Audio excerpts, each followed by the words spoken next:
Hello dear friends and students, कैसे हैं आप सभी। आशा करता हूँ आप सभी स्वस्थ होंगे, मस्त होंगे और व्यस्त होंगे और अपनी तैयारी में अच्छी तरह से लगे हुए होंगे।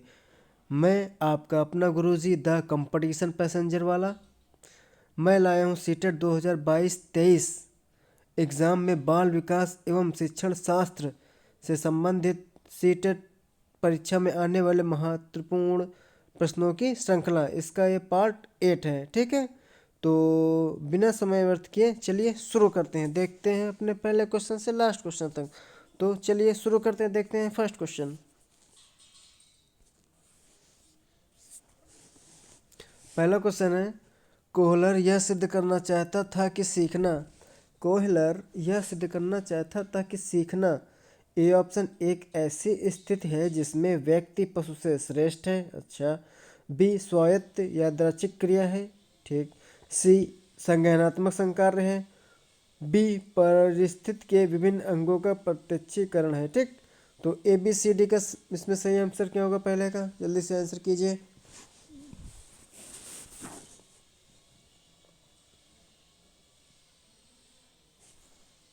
तो कोहलर यह सिद्ध करना चाहता था कि सीखना एक संज्ञानात्मक संकार्य है। सीखना एक संज्ञानात्मक संकार्य है। पहले का सी ऑप्शन आपका सही होगा। ठीक है। कोहलर ने अंतर्दृष्टि या इसी को बोलते हैं सूझ को अधिगम में महत्वपूर्ण माना है। ठीक है। अंतर्दृष्टि या सूझ को अधिगम में सीखने में महत्वपूर्ण माना है। ठीक है। और इन्होंने कहा है कि निसंदेह सूझ की जो प्रक्रिया होती है एक संज्ञानात्मक प्रक्रिया है। ठीक है। जो समस्या का संज्ञानात्मक समाधान प्रस्तुत करती है और प्रस्तुत करके सीखने की प्रक्रिया को अत्यधिक सरल बनाती है, सहज बनाती है और उद्देश्य पूर्ण बनाती है। ठीक है।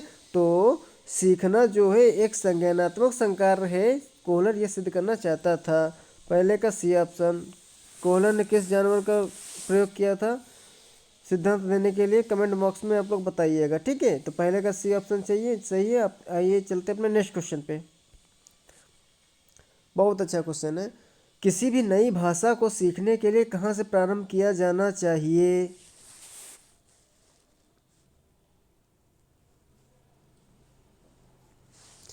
किसी भी नई भाषा को सीखने के लिए कहाँ से प्रारंभ किया जाना चाहिए। समझ लो आपको नई भाषा सीखना है तो कहाँ से प्रारंभ करेंगे आप लोग, जल्दी आंसर कीजिए ABCD।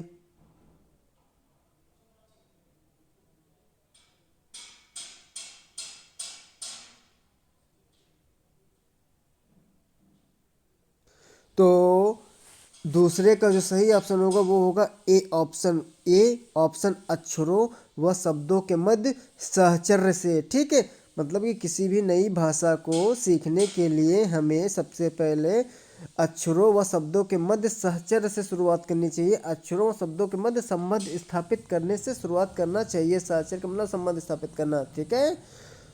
क्योंकि भाषा की प्रक्रिया जो क्रमिक होती है, क्रमिक रूप से होती है, मतलब कि एक ऑर्डर में होती है, एक सीक्वेंस में होती है भाषा सीखने की प्रक्रिया। ठीक है। होता क्या कि बालक जो है सबसे पहले अक्षरों को सीखता है। ठीक। फिर अक्षरों से शब्दों को सीखता है, फिर अंत में वाक्यों को सीखता है। तो इन सब में सबसे पहले वो सहचर यानी संबंध बनाना सीखेगा। ठीक है। अतः इनके मध्य सहचर होना अति आवश्यक है। जब तक अक्षर, शब्द और वाक्य इनके बीच कोई सहचर यानी संबंध स्थापित नहीं होगा तब तक आप नई भाषा नहीं सीख सकते हैं।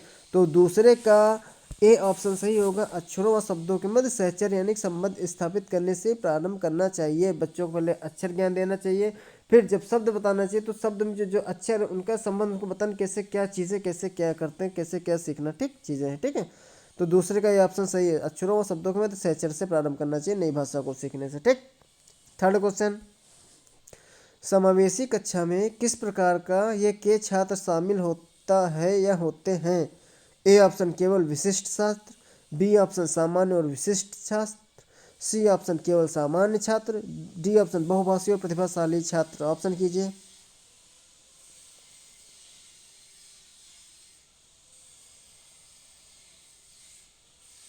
तो सबसे पहले आप जान जाइए समावेशी लगा हुआ है ना, समावेशी का मतलब होता है सबका साथ सबका विकास। ठीक है, मतलब कि सभी छात्रों को चाहे किसी भी प्रकार के हो, चाहे बहुभाषी हो, प्रतिभाशाली हो, विशिष्ट हो, सामान्य हो, अधिगम अक्षमता संबंधित कोई भी, सभी को एक ही छत के नीचे एक ही साथ पढ़ाना है। ठीक है, हाँ, सबकी व्यक्तिगत क्षमताएं अलग होती हैं, उनको स्पेशली ध्यान में रखना चाहिए। ठीक है, तो समावेशी का मतलब क्या, समावेशी का मतलब होता है कि इसमें सामान्य और विशिष्ट दोनों प्रकार के छात्र शामिल होते हैं। इसमें सामान्य और विशिष्ट दोनों प्रकार के छात्र शामिल होते हैं। विशिष्ट में बहुभाषी, प्रतिभाशाली, ये सब चीज़ें आ जाती हैं। ठीक, तो समावेशी कक्षा में सामान्य और विशिष्ट प्रकार के विद्यार्थी छात्र शामिल होते हैं। तीसरे का बी ऑप्शन आपका सही होगा। मतलब कि समावेशी विद्यालय ऐसे संसाधन कक्षा कक्ष का निर्माण करते हैं, इस प्रकार की कक्षाओं का निर्माण करते हैं जिनमें सामान्य बच्चों के साथ साथ विशिष्ट बच्चे भी शिक्षा ग्रहण कर सकते हैं। विशिष्ट बच्चे कई प्रकार के होते हैं। ठीक है, फिर ऐसे कक्षा कक्ष संसाधन युक्त, उसमें तरह तरह की युक्तियाँ संसाधन प्रयोग किया जाता है विशिष्ट प्रकार के बच्चों को पढ़ाने के लिए। ठीक है, शिक्षण सहायक सामग्री होते हैं इन क्लासों में, और शिक्षक जो है वो संसाधन युक्त होते हैं। ठीक है, जहाँ विशिष्ट बालक अपने आप को पूरी तरह से समायोजित कर पाते हैं तथा अच्छी तरह से चीज़ें सीख पाते हैं। तो समावेशी कक्षा में सामान्य और विशिष्ट दोनों प्रकार के बालक या छात्र शामिल होते हैं। तीसरे का ऑप्शन भी सही होगा आपका। नेक्स्ट क्वेश्चन पे आते हैं। अधोलिखित में गणित संबंधी अधिगम अक्षमता, मतलब कि गणित से संबंधित जो लर्निंग डिसेबिलिटी है उसको इन चारों ऑप्शन में से कौन सा पद परिभाषित करता है। ए ऑप्शन नीरसता संबंधी दोष, मतलब कि अधोलिखित में गणित संबंधी अधिगम अक्षमता कौन सा पद परिभाषित करता है। नीरसता संबंधी दोष, पठन दोष, गणना दोष, उपयुक्त में से कोई नहीं। इन चारों ऑप्शन में से वो कौन सा दोष है जो गणित संबंधी अधिगम अक्षमता को अच्छी तरह से परिभाषित करता है, जल्दी से बताइए। ए बी सी डी। नीरसता संबंधी दोष, पठन दोष, गणना दोष, उपयुक्त में से कोई नहीं। खटाखट बताइए।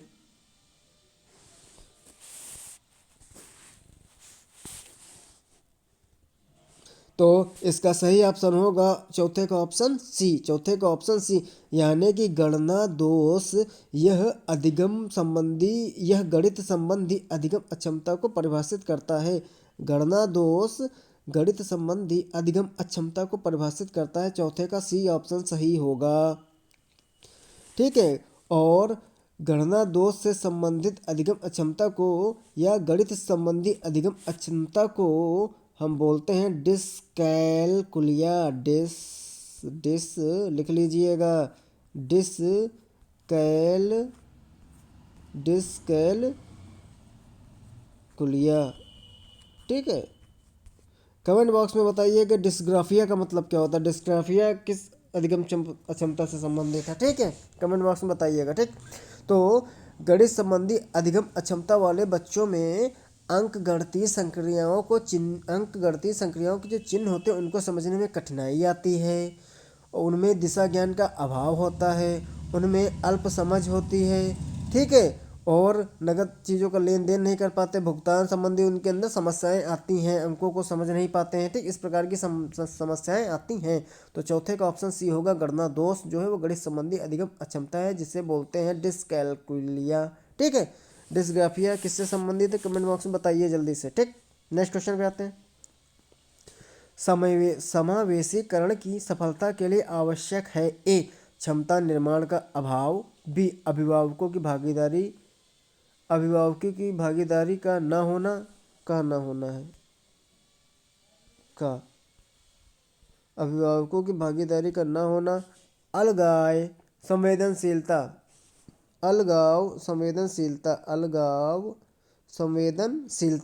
ए ऑप्शन क्षमता निर्माण का अभाव, बी ऑप्शन अभिभावकों की भागीदारी का ना होना, सी ऑप्शन अलगाव, डी ऑप्शन संवेदनशीलता। चारों ऑप्शन में से कौन समावेशीकरण की सफलता के लिए अति आवश्यक है, जल्दी से आंसर बताइए। बहुत आसान क्वेश्चन, आराम से बता सकते हैं। तो इसमें से निगेटिव वर्ग निकाल दीजिए जो आपको लग रहा है कि ये तो कोई काम की चीज़ नहीं। तो क्षमता निर्माण का अभाव ये गलत, अभिभावकों की भागीदारी का न होना ये भी नहीं हो सकता, अलगाव ये सब निगेटिव पॉइंट, इससे समावेशीकरण की सफलता के लिए है ना ये कोई आवश्यक चीज़ें है ही नहीं। ठीक है, तो आपका जो सही ऑप्शन होगा वो होगा ऑप्शन डी, पांचवे का डी, संवेदनशीलता। संवेदनशीलता सेंसिटिविटी। तो समावेशीकरण की सफलता के लिए संवेदनशीलता अत्यंत आवश्यक है। और यह जो संवेदनशीलता है वह समाज में, समुदाय में, परिवार में, विद्यालय में, शिक्षक में और अन्य समकक्षीय स्तर पर होना चाहिए। मतलब कि आसपास के लोगों, जो अपने स्तर के लोग हैं, उनमें भी होना चाहिए। उनकी ये इस यानी कि संवेदनशीलता जो है सामाजिक स्तर पर होनी चाहिए, समुदाय स्तर पर होनी चाहिए, परिवार स्तर पर होनी चाहिए, विद्यालय स्तर पर होनी चाहिए, शिक्षक स्तर पर होनी चाहिए तथा अन्य समकक्षीय स्तर पर होनी चाहिए। ठीक है, इस मतलब कि जिससे जिससे जो विशिष्ट आवश्यकता वाले बच्चे हैं वे अपने आप को समाज के अन्य सदस्यों से अलग ना समझें। ठीक है, विशिष्ट आवश्यकता वाले बच्चे मतलब कि अधिगम अक्षमता संबंधित या किसी और चीज़ से बहुत ही मतलब समस्यात्मक बालक, इस प्रकार के। ठीक है, तो ये सब अपने आप को अन्य सदस्यों से अलग ना समझे, इसलिए संवेदनशीलता अत्यधिक आवश्यक है। और जिसके कारण ये समाज में अपने आप को समायोजित कर सके, इसलिए संवेदनशीलता, समावेशीकरण की सफलता के लिए संवेदनशीलता इसलिए अत्यंत आवश्यक है, जिससे विशिष्ट आवश्यकता वाले बच्चे अपने आप को समाज के अन्य सदस्यों से अलग ना समझे, अपने अंदर हीन भावना ना लाए, अपने आप को कमजोर ना समझे। ठीक है, तथा समाज में अपने आप को समायोजित कर सके, समाज के साथ मिलजुल के रह सके, आराम से चल सकें। तो समावेशीकरण की सफलता के लिए आवश्यक है, ऑप्शन डी होगा संवेदनशीलता। तो पांचवे का डी ऑप्शन होगा संवेदनशीलता, सेंसिटिविटी। ठीक, नेक्स्ट क्वेश्चन पे आते हैं। निम्न में से कौन सा संवेग का तत्व नहीं है? C option, D option. निम्न में से कौन सा संवेग का तत्व नहीं है? ए व्यवहारात्मक, बी संज्ञानात्मक, सी दैहिक, डी संवेदी। जल्दी से आंसर कीजिए, इसमें से संवेग का कौन सा तत्व नहीं है?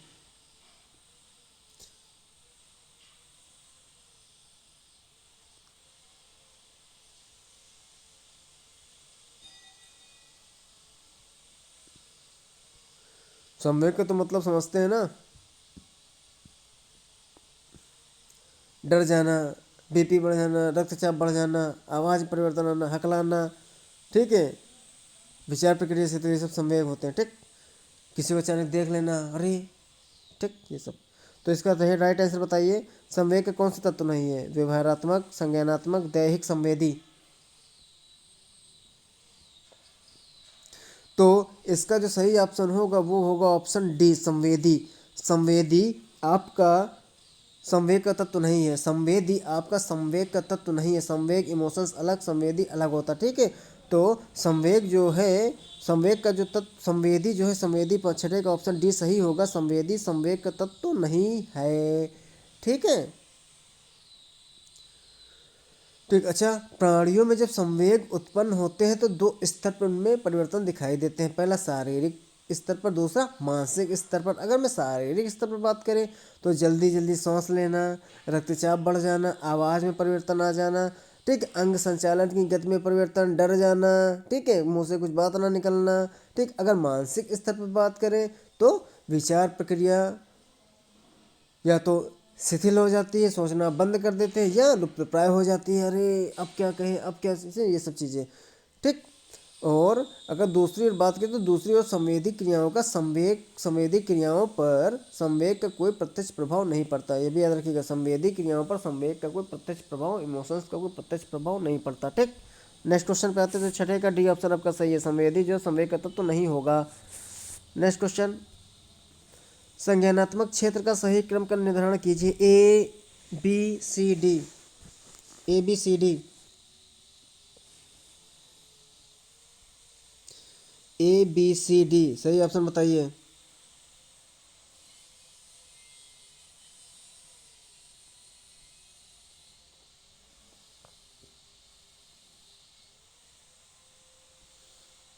तो सातवें का सही ऑप्शन होगा ऑप्शन डी। सातवें का सही ऑप्शन होगा ऑप्शन डी। सबसे पहले संज्ञानात्मक क्षेत्र का मतलब होता है किसी चीज़ को संज्ञान में जानना, पहचानना, प्रयोग करना, ये सब चीज़ें होती हैं। सबसे पहले इसमें आता है ज्ञान, उसके बाद अवबोध, फिर अनुप्रयोग, फिर विश्लेषण, फिर संश्लेषण, फिर मूल्यांकन। ठीक है, और संज्ञानात्मक क्षेत्रों का जो ये वर्गीय सही क्रम जो बताया है, ये बताया है ब्लूम महोदय ने। ठीक है, इन्होंने संज्ञानात्मक क्षेत्र के उद्देश्यों को 6 भागों में विभाजित किया है, जो इस प्रकार है, जैसे जो इस प्रकार है: ज्ञान, अवबोध, अनुप्रयोग, विश्लेषण, संश्लेषण और मूल्यांकन। ठीक है, समझ गए? तो 7वें का डी ऑप्शन आपका सही होगा। ब्लूम महोदय ने शिक्षण के उद्देश्यों को 3 क्षेत्रों में विभाजित किया है। कौन कौन से? आता बहुत है। ब्लूम महोदय ने शिक्षण के उद्देश्यों को 3 क्षेत्रों में विभाजित किया है। पहला, संज्ञानात्मक क्षेत्र के उद्देश्य। दूसरा, भावात्मक क्षेत्र के उद्देश्य। तीसरा, मनोगत्यात्मक क्षेत्र के उद्देश्य। संज्ञानात्मक क्षेत्र के उद्देश्य, भावात्मक क्षेत्र के उद्देश्य, मनोगत्यात्मक क्षेत्र के उद्देश्य।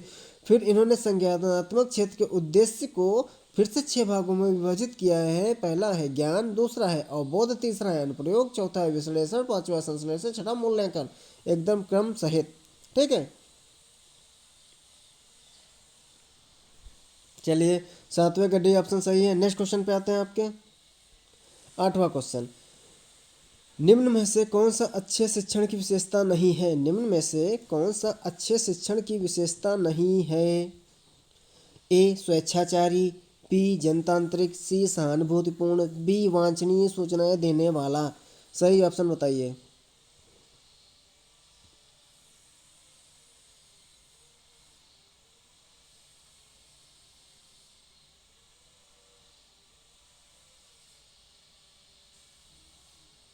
तो इसका जो सही ऑप्शन होगा वो होगा स्वेच्छाचारी। स्वेच्छाचारी मतलब कि अच्छे शिक्षण की स्वेच्छाचारी अच्छे शिक्षण की विशेषता नहीं होती। मतलब हमारा मन हम जो पढ़ेंगे, हमारा मन हम जो नहीं पढ़ेंगे, अपनी इच्छा नहीं।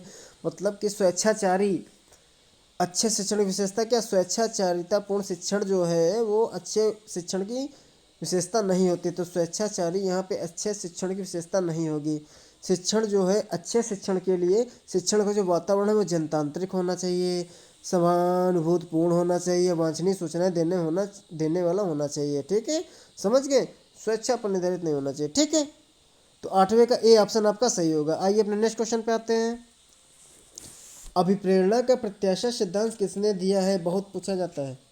अभिप्रेरणा का प्रत्याशा सिद्धांत किसने दिया है? ए, विक्टर ब्रूम ने, बी, मास्लो ने, सी, हर्जबर्ग ने और डी, स्किनर ने। सही से ऑप्शन कीजिए। ए, बी, सी, डी किसने दिया?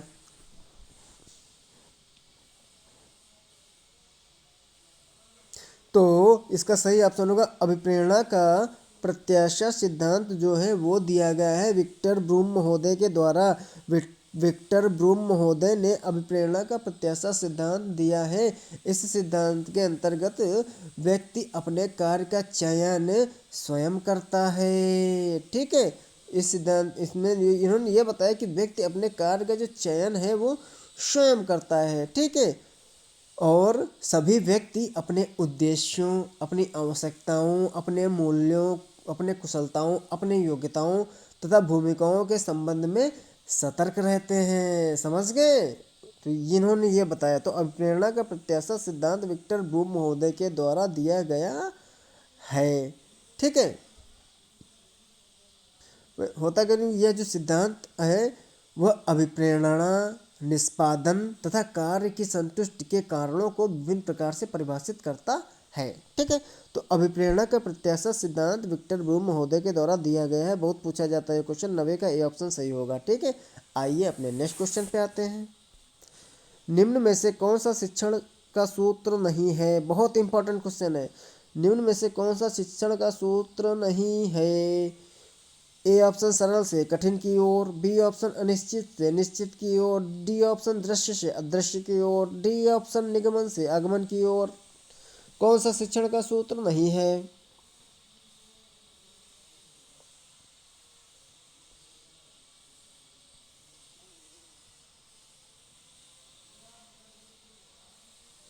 तो इसका जो सही ऑप्शन होगा वो होगा ऑप्शन डी। 10वें का ऑप्शन डी, निगमन से आगमन की ओर। यह आपका शिक्षण का सूत्र नहीं है। निगमन से आगमन की ओर आपका शिक्षण का सूत्र नहीं है। सरल से कठिन की ओर, अनिश्चित से निश्चित की ओर, दृश्य से अदृश्य की ओर, ये सभी आपके शिक्षण के सूत्र हैं, लेकिन निगमन से आगमन की ओर ये आपके शिक्षण के सूत्र नहीं है। ठीक, सभी शिक्षण सूत्रों का अपना एक एक अर्थ होता है, अपना एक महत्व होता है। ठीक है, ऐसे नहीं ये सब दिए जाते हैं शिक्षण के सूत्र। ठीक, सूत्र ठीक है। तो हर्बर्ट स्पेंसर तथा कामेनियस ने शिक्षण सूत्रों को दिया। तो अगर देखा तो हर्बर्ट स्पेंसर ने शिक्षण के सूत्र दिए हैं। ठीक है, लगभग 11 प्रकार के शिक्षण के सूत्र होते हैं। सरल से कठिन की ओर, ज्ञात से अज्ञात की ओर बहुत पूछा जाता है, स्थूल से सूक्ष्म की ओर, पूर्ण से अंश की ओर, अनिश्चित से निश्चित की ओर, दृश्य से अदृश्य की ओर, विशिष्ट से सामान्य की ओर, विश्लेषण से संश्लेषण की ओर, मनोवैज्ञानिक क्रम से तर्क संगत की ओर, अनुभव से युक्ति युक्त की ओर, और प्रकृति का अनुसरण। ये 11 प्रकार के शिक्षण सूत्र हर्बर्ट स्पेंसर जी ने दिया तथा कामेनियस जी ने दिया। ठीक है, हर्बर्ट याद रखिएगा, है ना, हर्बर्ट स्पेंसर दे के ही पूछ लेता है, लेकिन कभी कभी दोनों दे, हर्बर्ट स्पेंसर व कामेनियस। ठीक,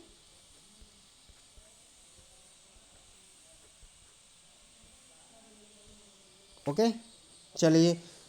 तो 10वें का डी ऑप्शन आपका सही है। निगमन से आगमन की ओर शिक्षण के सूत्र नहीं, बाकी हैं सारे शिक्षण के सूत्र। और सरल से कठिन की ओर है, निश्चित से निश्चित की ओर है, दृश्य से अदृश्य की ओर है। ठीक है, निगमन से आगमन की ओर आपका शिक्षण का सूत्र नहीं है। 10वें का डी सही ऑप्शन। ठीक, नेक्स्ट क्वेश्चन पे आते हैं। इनमें से कौन सा मनोवैज्ञानिक भाषा विकास से संबंधित है? किस मनोवैज्ञानिक का संबंध भाषा विकास से है? ए पावलाव, बी बिने, सी चॉम्स्की, डी मास्लो। चारों इंपॉर्टेंट है, जल्दी से आंसर कीजिए।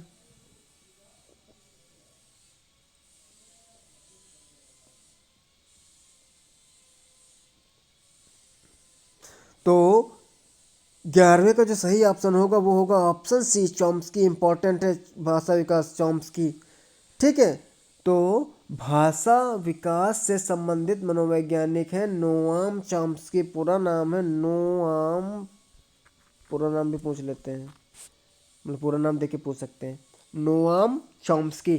तो नोआम चॉम्स्की भाषा विकास से संबंधित मनोवैज्ञानिक है। 11वें का सी आपका सही ऑप्शन होगा।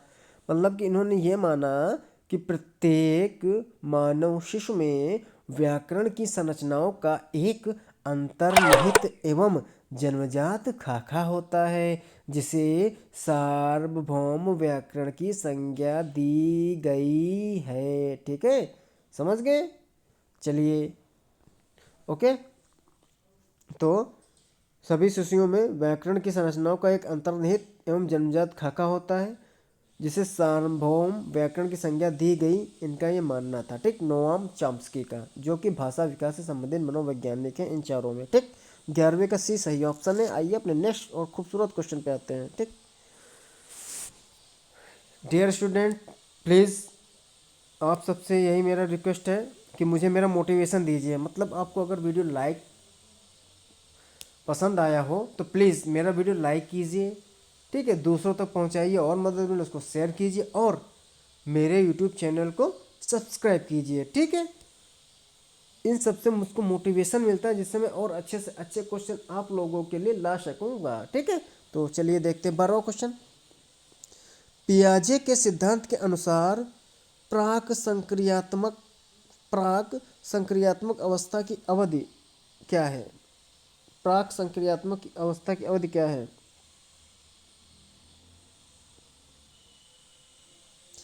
जल्दी से बताइए।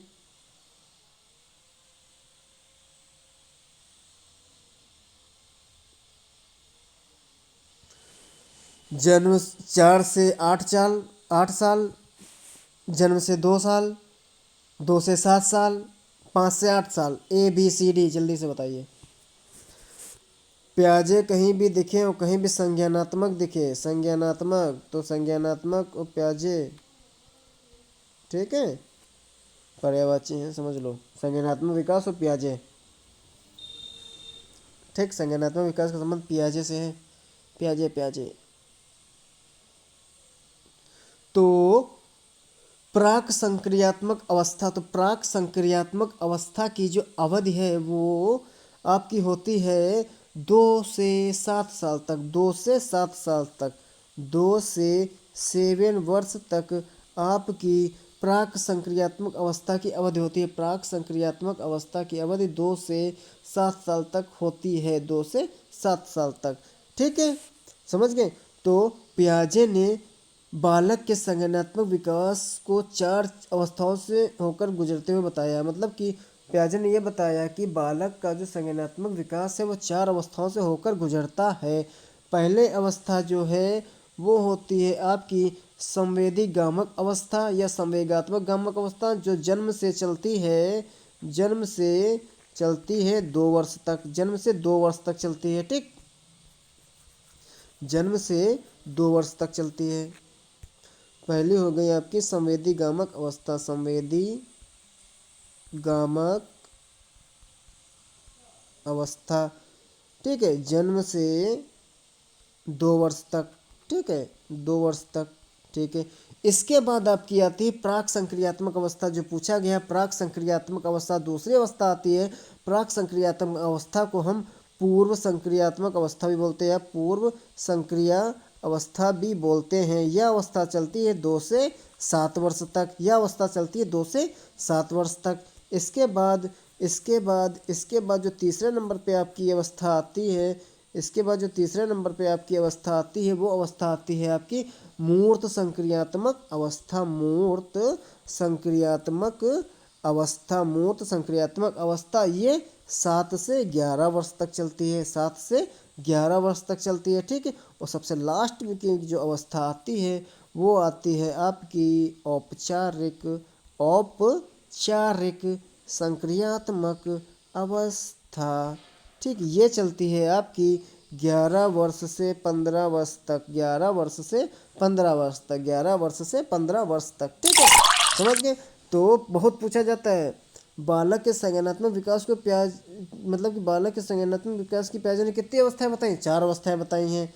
कौन कौन सी? संवेदी गामक अवस्था, जन्म से 2 वर्ष तक प्राक संक्रियात्मक अवस्था या पूर्व संक्रिया अवस्था, 2 से 7 वर्ष तक मूर्त संक्रियात्मक अवस्था, तीसरे नंबर की है 7 से 11 वर्ष तक, चौथे नंबर की औपचारिक संक्रियात्मक अवस्था 11 से 15 वर्ष तक। ये पूछ लेते हैं फर्स्ट अवस्था कौन सी, तृतीय अवस्था कौन सी, द्वितीय, चतुर्थ, तो पूरा रट जाओ इसको, ठीक है। एज भी पूछ लेता है, समझ गए। तो 12वें का सी ऑप्शन आपका सही होगा। 2 से 7 साल प्राक संक्रियात्मक अवस्था या पूर्व संक्रिय अवस्था की अवधि होती है। आइए अपने नेक्स्ट क्वेश्चन पे आते हैं, बहुत खूबसूरत क्वेश्चन। थॉर्नडाइक ने अपने सिद्धांत को किस शीर्षक से सिद्ध किया है? ए ऑप्शन संज्ञानात्मक अधिगम, बी ऑप्शन अधिगम के प्रयास एवं भूल, सी संकेत अधिगम, डी स्थान अधिगम। मतलब थॉर्नडाइक महोदय ने जो सिद्धांत दिया अपना सीखने का, उसको इन्होंने क्या नाम दिया, किस शीर्षक से सिद्ध किया? चारों ऑप्शन में से जल्दी से सही ऑप्शन का नाम चुनाव कीजिए।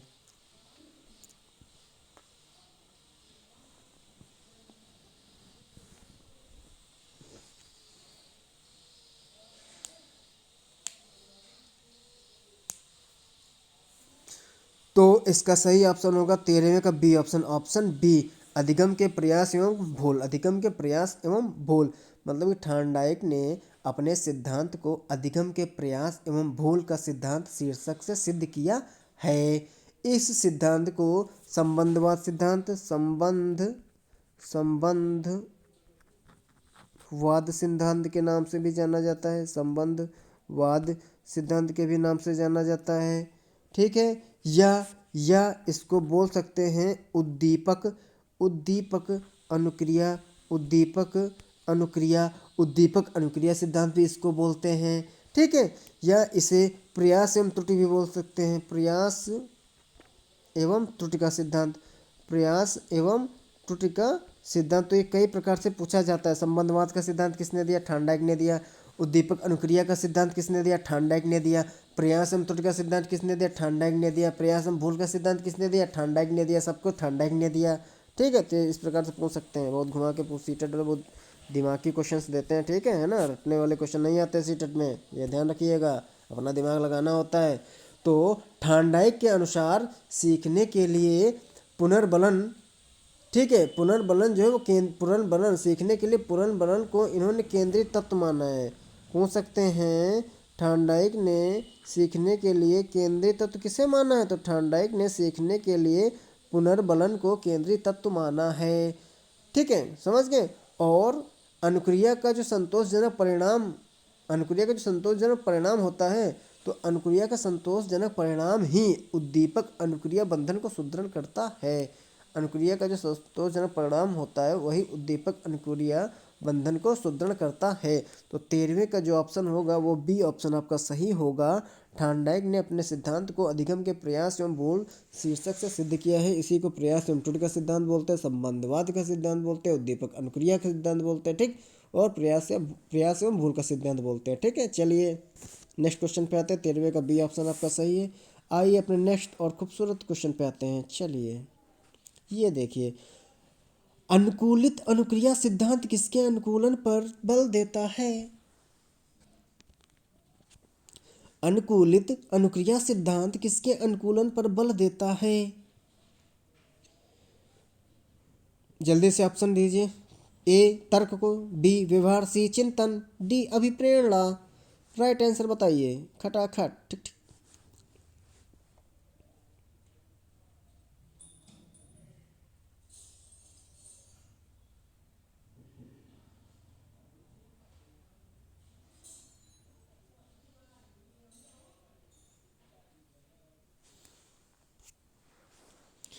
तो अनुकूलित अनुक्रिया सिद्धांत किसके अनुकूलन पर बल देता? तो अनुकूलित अनुक्रिया सिद्धांत जो है वो व्यवहार के अनुकूलन पर बल देता है। व्यवहार के अनुकूलन पर बल देता है। 14वें का बी ऑप्शन आपका सही होगा, व्यवहार। ठीक है, तो अनुकूलित अनुक्रिया सिद्धांत व्यवहार के अनुकूलन पर बल देता है। इस सिद्धांत के अनुसार अस्वाभाविक उद्दीपक को स्वाभाविक उद्दीपक के साथ बार बार प्रस्तुत करने पर, मतलब कि मूल जो चीज़ है उसके साथ उसी की तरह मिलती हुई जुलती चीज़ को अगर हम बार बार प्रस्तुत करें तो प्राणी जो है वो उससे मिलती जुलती चीज़ यानी कि अस्वाभाविक उद्दीपक के प्रति भी स्वाभाविक उद्दीपक जैसी अनुक्रियाएं करने लगता है। अर्थात उसकी अनुक्रियाएं व व्यवहार अस्वाभाविक उद्दीपक के साथ अनुकूलित हो जाती हैं। समझ गए? जैसे एक हमने कराया था, काली बिल्ली काली गाय काला कुत्ता एक बच्चा देखता है तो वो उसके साथ सेम उसी प्रकार व्यवहार करने लगता है। ऐसे एक क्वेश्चन हमने कराया था।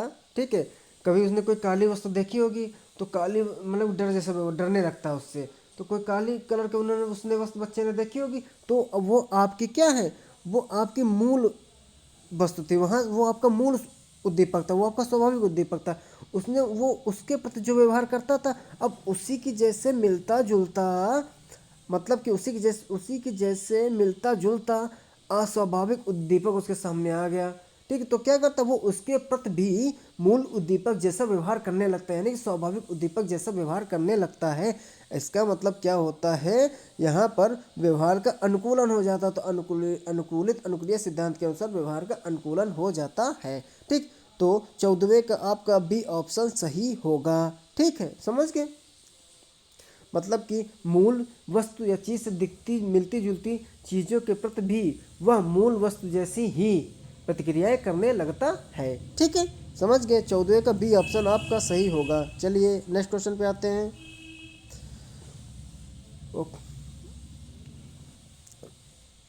स्टूडेंट्स, आपको ज़रा सा भी वीडियो मेरा लाइक पसंद आया हो, ठीक है, क्वेश्चंस अच्छे लगे तो please like this video, share this video and subscribe my YouTube channel. This is the motivation for me, ठीक, टू डू बेटर। ठीक, 15वां क्वेश्चन, निम्नलिखित में से कौन सा सूक्ष्म गतिक कौशल का उदाहरण है?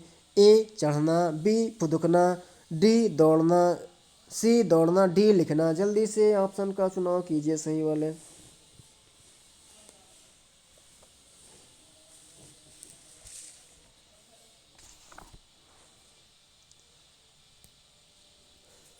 तो इसका सही ऑप्शन बताइए। चढ़ना, फुदकना, दौड़ना, लिखना। फुदकना का मतलब आप लोग बचपन में मेढक वाला खेल खेलते होंगे ना, मेढक वाला, फ्रॉग वाला, है ना, स्कूल में विद्यालय में वही चीज़ है फुदकना।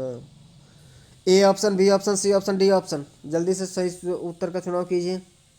इंपॉर्टेंट क्वेश्चन है, बहुत पूछा जाता है। तो इसका सही ऑप्शन होगा आपका 15वें का डी। 15वें का डी लिखना आपका सूक्ष्म गतिक कौशल होता है। ठीक है, सूक्ष्म से वही समझ लीजिए। चलिए बताते हैं आपको। मतलब कि अगर बात करें तो किसी कार्य को बेहतर तरीके से कर पाने की क्षमता का विकास होना, इसको हम गत्यात्मक विकास कहते हैं। ठीक है, किसी कार्य को बेहतर तरीके से कर पाने की क्षमता का विकास होना गत्यात्मक विकास कहलाता है। और गत्यात्मक विकास दो प्रकार से होता है, स्थूल गत्यात्मक विकास और सूक्ष्म गत्यात्मक विकास।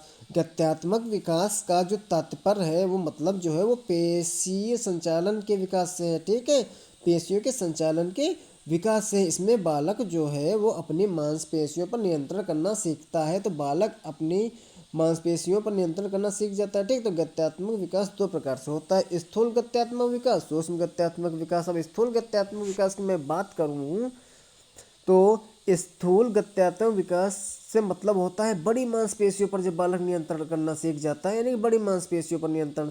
तब वो जब वो बड़ी मांसपेशियों पर नियंत्रण करना सीख जाता है तो उसकी सहायता से बालक क्या करता है, वो घुटनों के बल चलने लगता है, खड़े होने लगता है।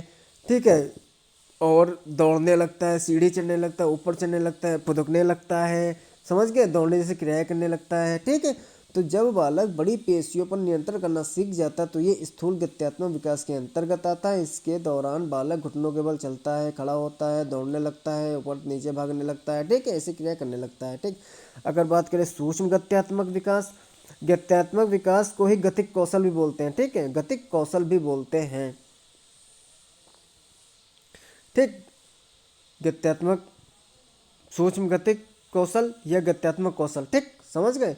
अच्छा, सूक्ष्म गत्यात्मक विकास से क्या तात्पर्य है? सूक्ष्म गत्यात्मक विकास या सूक्ष्म गतिक कौशल से मतलब होते जब बालक छोटी पेशियों पर नियंत्रण करना सीख लेता है। तो सूक्ष्म गत्यात्मक विकास या सूक्ष्म गतिक कौशल से मतलब छोटी पेशियों पर नियंत्रण से है। इसमें क्या होता है बच्चा, इसमें बच्चा क्या करता है, वस्तुओं को पकड़ना सीख लेता है। मतलब कि जैसे कप को उठाना सीख लेता है, गिलास को उठाना सीख लेता है, किताबों के पन्नों को पलटना सीख जाता है, बटन बंद करना सीख जाता है, जिप लगाना सीख जाता है, ड्राइंग करना सीख जाता है और साथ ही साथ लिखना भी सीख जाता है। तो इन सब चीज़ों में छोटी पेशियों का प्रयोग होता है। तो अब देख के आप लोग समझ गए होंगे। तो लिखना, इसमें आपकी छोटी मांसपेशियों की नियंत्रण की ज़रूरत है, छोटी मांसपेशियों का प्रयोग होता है। तो लिखना आपका सूक्ष्म गतिक कौशल है। बाकी चढ़ना, फुदकना, दौड़ना ये आपका स्थूल गतिक कौशल है, स्थूल गतिक कौशल है। ठीक, स्थूल गतिक कौशल। ठीक, या लिखना को बोल सकते हैं सूक्ष्म गत्यात्मक विकास, चढ़ना, फुदकना, कूदना स्थूल गत्यात्मक विकास कहलाता है। ठीक है, गत्यात्मक विकास का मतलब होता है बालकों का मांसपेशियों पर नियंत्रण से। ठीक, बालक जब मांसपेशियों में नियंत्रण करना सीख जाता है। ठीक है, इसी को बोलते हैं गत्यात्मक विकास। चलिए, कमेंट बॉक्स में ज़रूर आप लोग बताइए हमारा ये सेशन आप लोगों को कैसा लगा। ठीक है, मिलते हैं अपने नेक्स्ट सेशन में और अच्छे क्वेश्चन लाने और अच्छे क्वेश्चंस के साथ। ठीक है, इससे बेहतरीन क्वेश्चंस के साथ मिलते हैं आप लोगों से। ठीक है, तब तक आप लोग अपनी परीक्षा की तैयारी में अच्छे से लगे रहिए, खूब क्वेश्चंस कीजिए। ठीक है, और प्लीज़ हमको हमारा मोटिवेशन जरूर दीजिए। Please like, share this video and subscribe my YouTube channel the competition passenger वाला। तब तक आप सब अपना ख्याल रखिए, मस्त रहिए, स्वस्थ रहिए, व्यस्त रहिए, अपनी परीक्षा में अच्छे से लगे रहिए। ठीक है, थैंक्स फॉर वॉचिंग। ठीक है, don't forget read this line. ठीक, धन्यवाद। जय हिंद, जय भारत।